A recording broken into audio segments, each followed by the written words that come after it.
Let me welcome you, my dear students. My name is Saima and I am teaching you the subject Short Fictional Narrative. This is our first learning session with BS English 3rd semester. Dear students, in this session we would like to learn about the short fictional narratives. And the way we go ahead, the concept is that we would try to find out the introduction of English literature. Dear students, let's discuss the outline that today we will discuss the introduction to English literature and significance of literature and difference between genres like short story, prose and novel. My dear students, while starting my discussion on introduction to English literature, let me tell you that literature is the reflection of life, which means through literature we can get the information or knowledge of people's life and people living style and their way of interaction, their language, and we can say that their interest and their norms and standard of life, even about their problems. So simple is that literature is the reflection of life and it mirrors the society in which it is generated.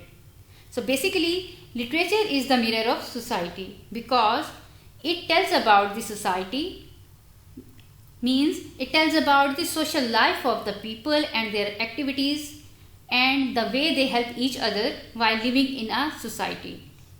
So my dear students, let me tell you that the word literature comes from the Latin word literaria, which means writing formed with letters, or we can say that the writing organized with letters, which means any piece of work in which we find letters is called literature. So my dear students, initially literature was a form of entertainment for people because in the past people had limited resources of enjoyment. So they gained entertainment through literature. But with the passage of time, it attained the purpose of reform as well. So writers started highlighting the social issues in their writing. So they want to get reform in the society or they want to just change the society. And it became the medium to draw the audience attention to certain matters and urge or force them to think about the reform. So my dear students, literature provides escape from the grim reality of life. How? Let me tell you. If we read the literature, it takes us to a new world. It takes us to an imaginary world and we can get rid of grim realities and boredom of life. So my dear student, we can tell you that literature provides escape from the grim realities of life and escape from the boredom of their life.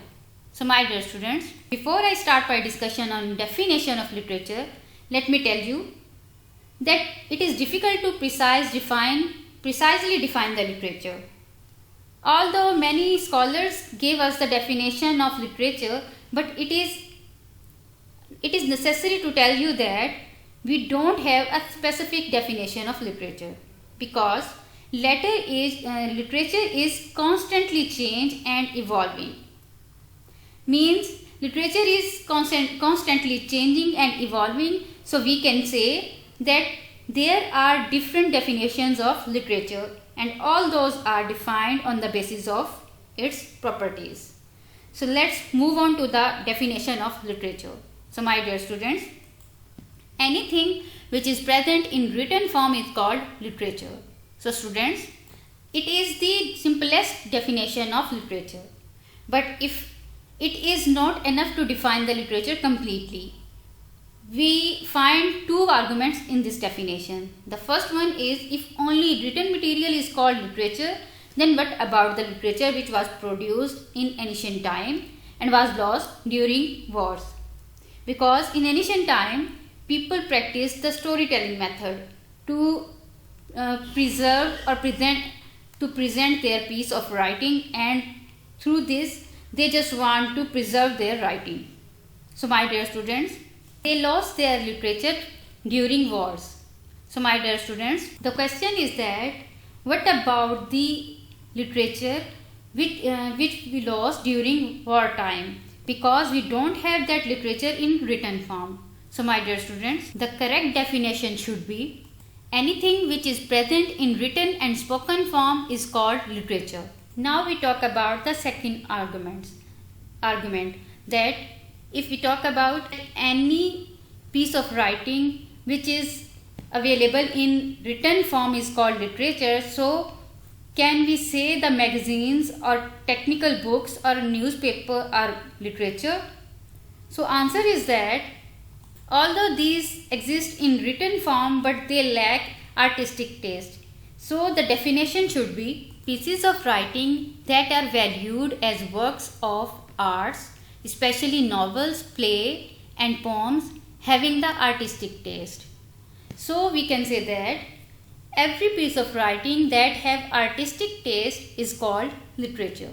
So my dear students, literature is an art of writing meant to give an artistic pleasure. So we can say that those writings or speeches are called literature which provides aesthetic pleasure to the reader or aesthetic sense. So my dear students, written works of a specific language, culture and era which is considered of sublime value. So my dear students, by this definition we come to know that any material written in specific language representing a specific culture and era is called literature. It should have a sublime value. For example, if we read a text or work, it provides us pleasure as it takes us to a new world. It takes us to an imaginative world. Means when we read a text or work, we find ourselves as a part of the work or part of that world. So my dear students, let's start our discussion on the introduction to English literature. Literature is a branch of knowledge in human society. A fine art like dance, music is called literature. Through literature, we can converse with the great dates. We can meet with Plato, Aristotle and Sophocles, these type of people with this great work and with the great past. So my dear students, literature has close connection with life. In fact, literature studies the life. So through literature, we can meet the people, we can meet the past, even we can get knowledge about their culture, their associations, even their dressing style too. So my dear students, according to Manoj Kumar Mishra, literature must voice the past, reflect the present and mold the future. So it means that a literature must voice the past, means it tells about the past and it also reflects our present life or our present, and it must have the ability to mold the future. So my dear students, this is the definition of literature. Let's start our discussion on significance of literature. Dear students, let me tell you that literature is a form of escapism.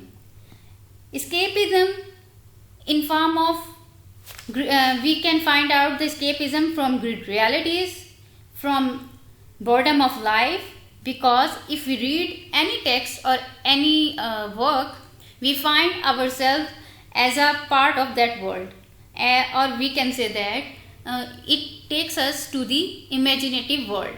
Literature improves your command of language. My dear students, we can improve our language through literature.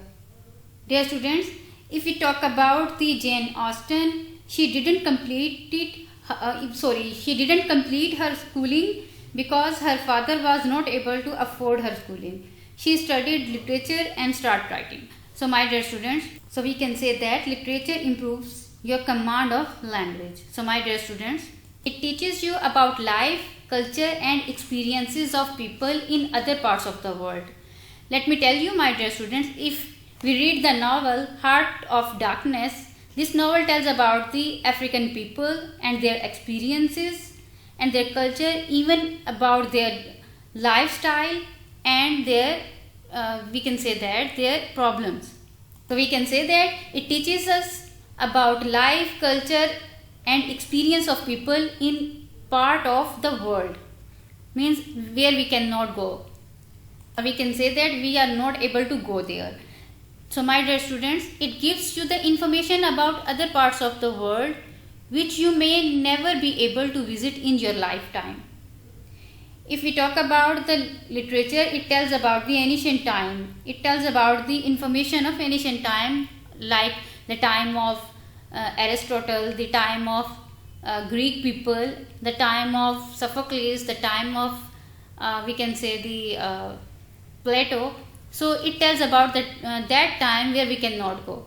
So my dear students, literature is the metonymy for Western culture. What is metonymy? Metonymy is basically a figure of speech in which a thing or concept is referred to by the name of something that is closely associated with that concept or thing. For example, if we talk about the sword, it refers to military aggression or war. So my dear students, king is the metonymy of kingdom. A kingdom is the metonymy of king. Like this, literature is the metonymy of Western culture.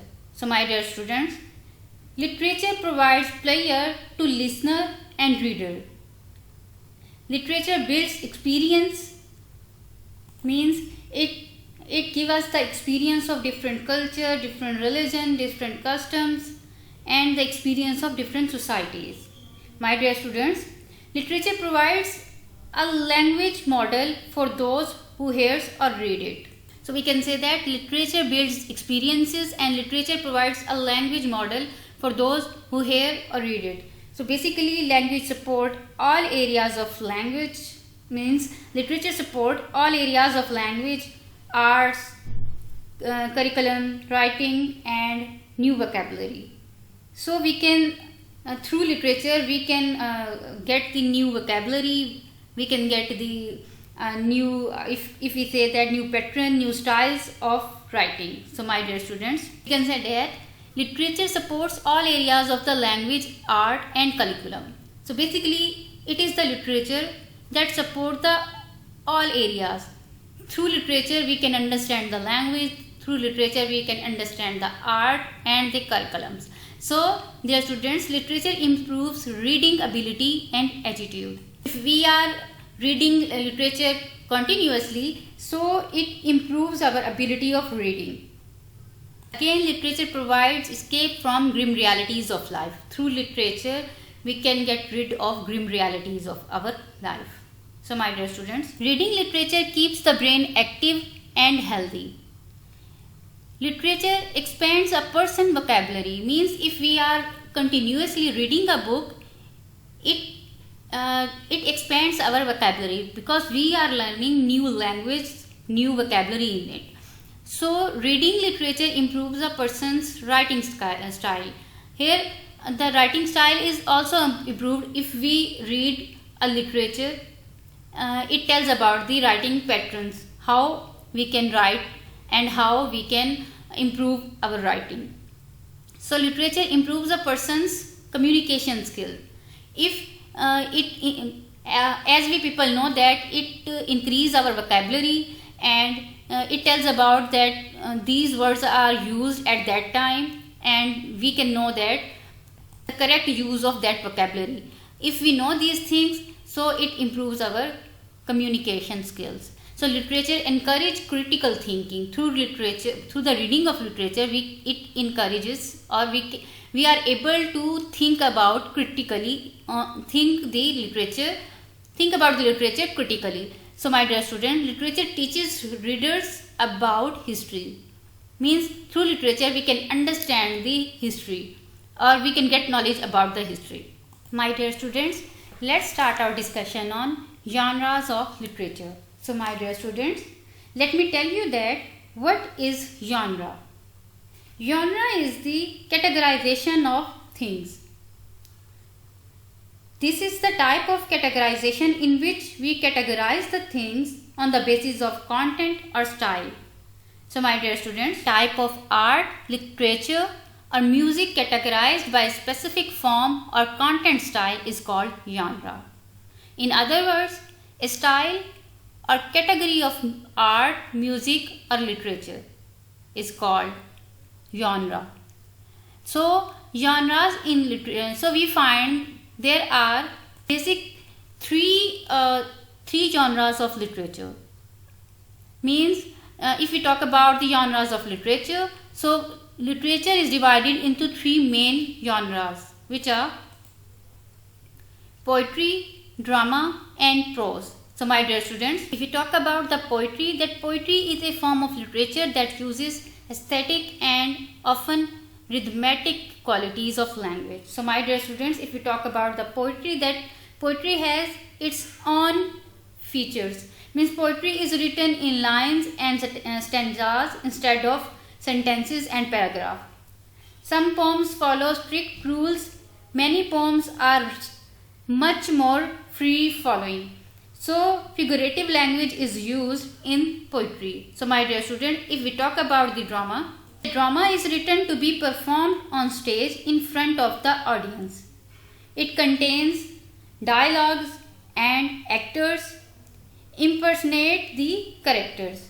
It is divided into acts or scenes and relies on imaginative dialogues to create a visual experience for the audience. So my dear students, let's talk about the prose. Prose is the most common form of writing. It is not restricted by rhyme or dialogues, and it is the most closely resembled with everyday life speech. It is usually straightforward and may utilize the figurative language, dialogues, characters and imagery. So my dear students, let's start our discussion on prose. That prose is the most common form of writing. It is not restricted by rhythms or dialogues. It usually straightforward and may utilize figurative language, dialogues, characters and imagery. So prose writing is often divided into two primary categories. The first one is fiction and the other one is non-fiction. Let's talk about the fiction and non-fiction. So fiction is narrative writing that originates from the author's imagination.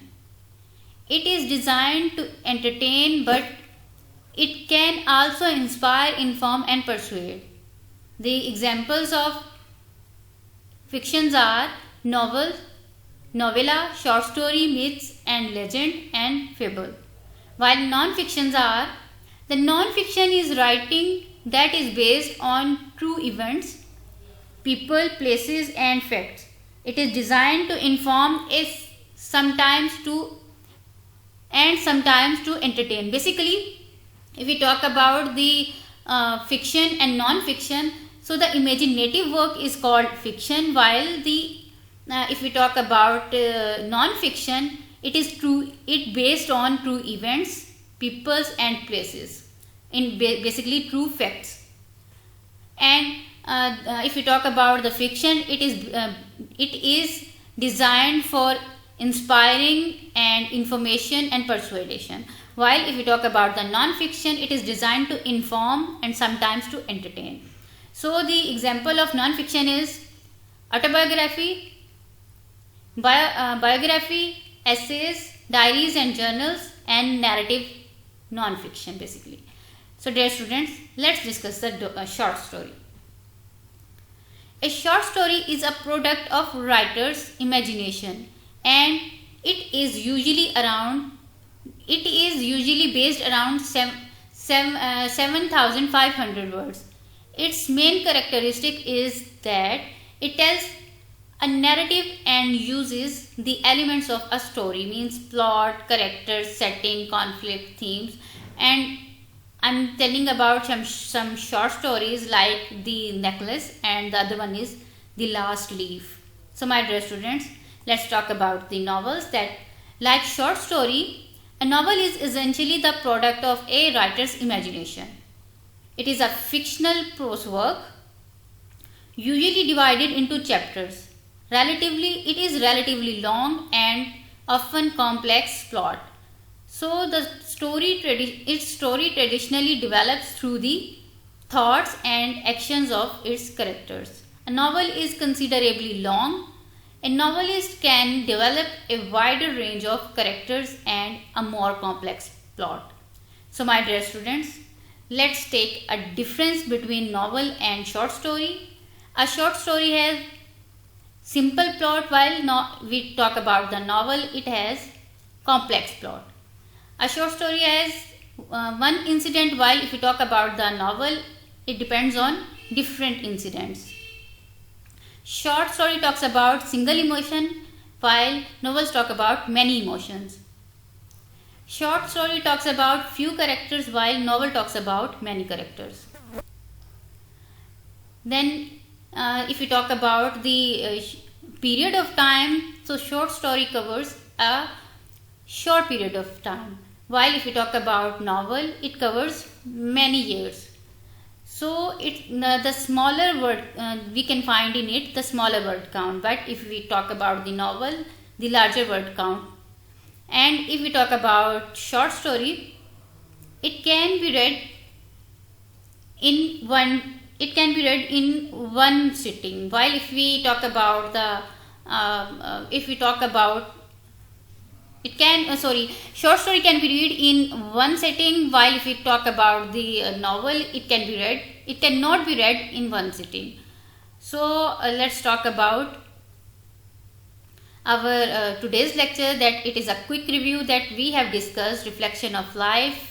Means we talked about the literature, that it is the reflection of life, it mirrors the society, and it comes from the Latin word like literatura, which means writing formed with letters. Then we talk about the definition of literature.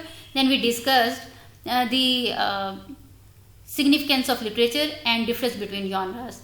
This is all about our today's lecture. Thank you so much. Allah Hafiz.